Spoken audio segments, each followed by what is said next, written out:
Bienvenue à la visite guidée de l'exposition collective Zompantli 43.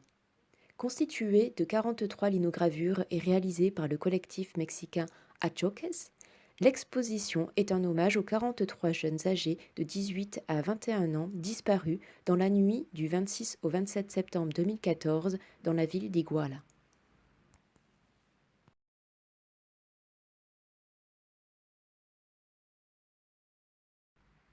Étudiant à l'école des maîtres d'Ayotzinapa, bastion de la contestation sociale, 57 étudiants furent pris à partie à Iguala dans la nuit du 26 septembre 2014.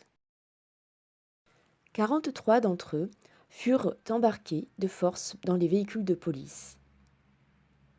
La version des faits donnée par le président Peña Nieto est rapidement contredite par les preuves scientifiques, dont la possibilité de brûler 43 corps sans laisser de traces.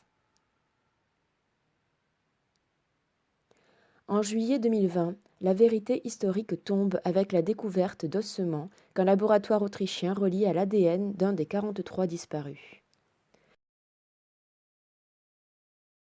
À ce jour, seuls 2 corps de disparus ont été retrouvés.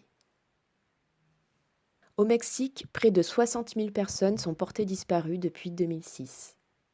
L'affaire des 43 étudiants d'Ayotzinapa a fait l'effet d'un électrochoc et les langues ont commencé à se délier.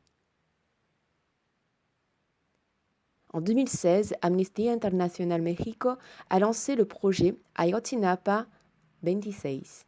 Composé de 26 courts-métrages, ce projet permet de mieux comprendre les faits. En 2019, Netflix a produit la série documentaire Les disparus d'Ayotzinapa.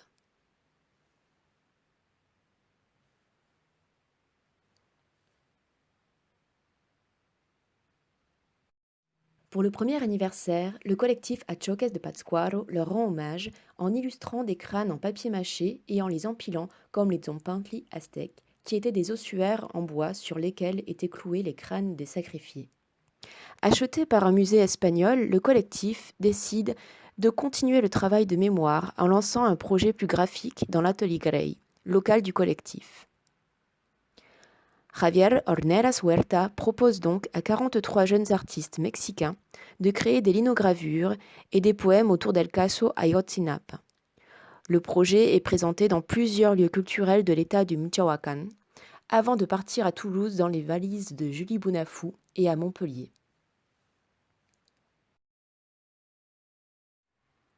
Les 43 linogravures sont disposées sur un grand mur par colonne de 3 pour respecter la composition originale des Tzompantli. Chaque groupe de colonnes traite d'un thème. Corruption et pression des forces de l'ordre sur la population qui résiste et lutte contre cette impunité.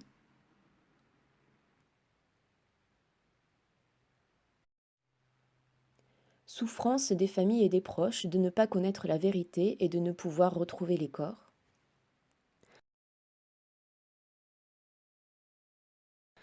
Souffrance de ne pouvoir se recueillir selon les traditions mexicaines. À partir d'un même gabarit, les artistes ont pu donner libre cours à leur imagination, donnant à cette exposition une telle richesse graphique et esthétique. Les objectifs étaient d'accompagner la libération de la parole du peuple, de soutenir les familles dans leur combat pour la vérité, et de veiller à ce que le sort de ces 43 jeunes militants ne tombe pas dans l'oubli. Cette exposition ainsi que les nombreux supports créés depuis les prémices du projet en 2015 ont permis de dénoncer cette situation.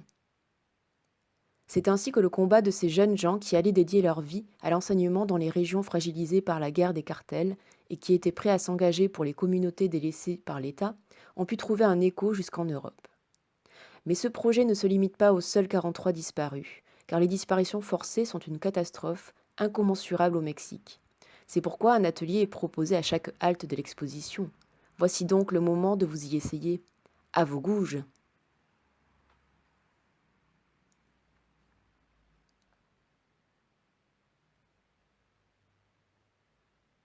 Pour faire de la linogravure, vous devez vous munir du matériel suivant: une plaque de linoléum, une gouge, un plateau encreur, un rouleau et de l'encre.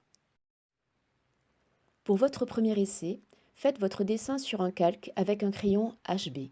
Repassez sur les contours du dessin avec une mine plus grasse type 2B ou 3B.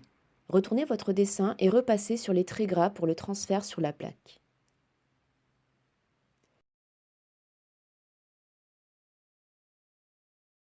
Puis, selon ce que vous souhaitez imprimer, enlevez la matière qui ne sera pas ancrée.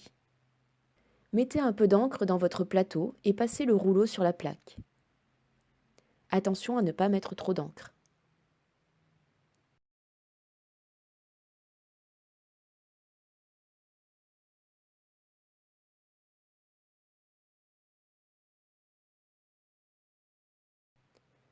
Posez votre plaque sur la feuille et mettez un objet lourd dessus pour faire office de presse.